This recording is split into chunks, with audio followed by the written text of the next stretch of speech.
एक सुंदर नाम का व्यक्ति रहता था जो खेती बाड़ी करता था, जिसकी ससुराल पड़ोस के एक गांव में थी।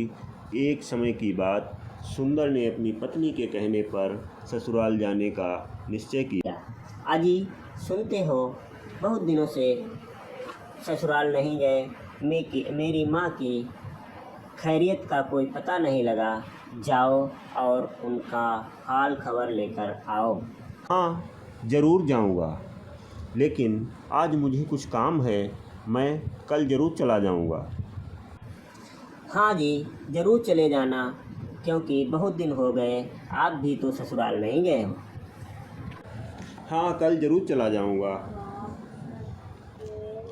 सुंदर श्यामा के कहने पर ससुराल को चल देता है और ससुराल जाने पर उसकी सास माँ दरवाजे पर मिलती है और देखते ही बेटा आ गए। नमस्ते बेटा, बहुत दिनों बाद आए हो। आइए बैठो बेटा, मैं तुम्हारे लिए जलपान की व्यवस्था करती हूँ। सासू माँ अंदर से खाली गिलास का पानी भर के लाती है और अपने दामाद को पानी पिला देती है। बाद में बोलती है, बेटा ऐसे मौके पर आए हो जो कि आज घर में कुछ खाने को नहीं है, जो मैं तुम्हें कुछ खिला पिला सकूं। चलो कोई बात नहीं, मैं अभी पड़ोस के घर में जाकर देखती हूँ कि शायद कुछ मिल जाए तो वहाँ से लाती हूँ। हाँ माँ, कोई बात नहीं, मैं तब तक यहाँ बैठा हूँ। सासू माँ पड़ोसन के यहाँ निकल लेती हैं और बहुत देर तक इधर उधर की बातें करती रहती हैं और तब तक सुंदर ससुराल के कोने कोने में घूम लेता है, कहाँ क्या रखा है, और देखने के बाद वो यथास्थान अपनी जगह पर बैठ जाता है। थोड़ी देर बाद सासू माँ भी वहाँ आ जाती हैं। बेटा अभी तुम बैठे हो, चलो अच्छी बात है, लेकिन अभी तक आज का ऐसा दिन है जो कि पड़ोसिन के यहाँ भी कुछ नहीं मिला खाने को।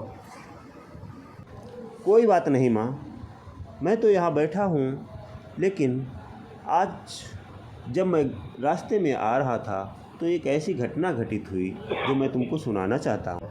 कैसी घटना बेटा, बताओ, मैं बहुत सुनने को उत्सुक हूँ। माँ जी, जब मैं रास्ते में आ रहा था तो एक मुझे बहुत बड़ा सांप मिला।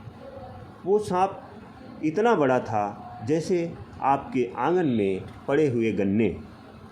हाय बेटा, मैं तो भूल ही गई थी कि तुमको गन्ने ही दे देती। मेरे घर में गन्ने पड़े थे और मैं तुमको खाने के लिए नहीं दे पाई। मेरी तो मति ही मारी गई थी। कोई नहीं माँ, फिर क्या हुआ माँ, मैंने जैसे ही उस सांप के एक लाठी मारी तो उस सांप ने ऐसे दांत निकाल दिए जैसे आपके मटकी में रखे हुए चावल। हाँ बेटा, मेरे घर में चावल भी रखे हैं। अरे नहीं माँ, तो मैंने जैसे ही दूसरी लाठी मारी तो उसने ऐसी आंखें निकाल दी जैसे आपकी मटकी में रखे उड़द की दाल। हाँ बेटा, मेरी तो मति ही मारी गई थी। मैं अभी तुम्हारे लिए खिचड़ी ही बना देती, फिर भी कुछ खाने का इंतज़ाम हो जाता। मैं इतना भूखा थोड़ी न हूँ।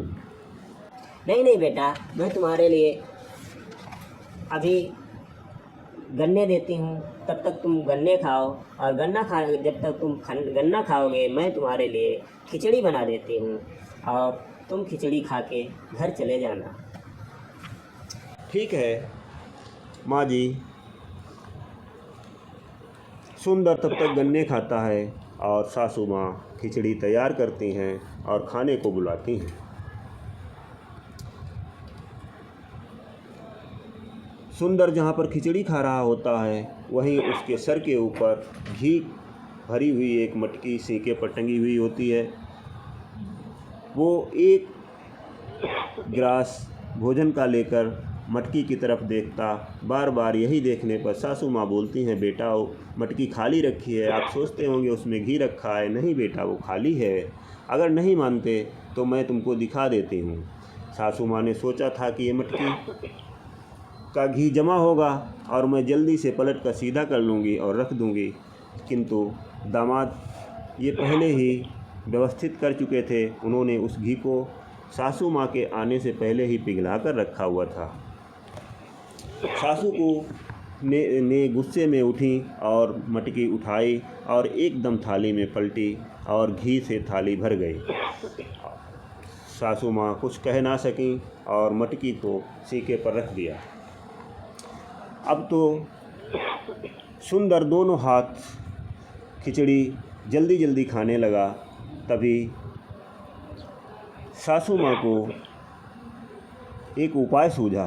उन्होंने कहा कि दामाद तो सारा घी खिचड़ी खाया जा रहा है, कुछ ना कुछ उपाय निकाल लूँ। बेटा, मेरे गांव की रिवाज है कि सासू और दामाद एक ही थाली में भोजन करते हैं। कोई माँ आइए खाओ ना। और सासू माँ दामाद की थाली में भोजन करने लगती।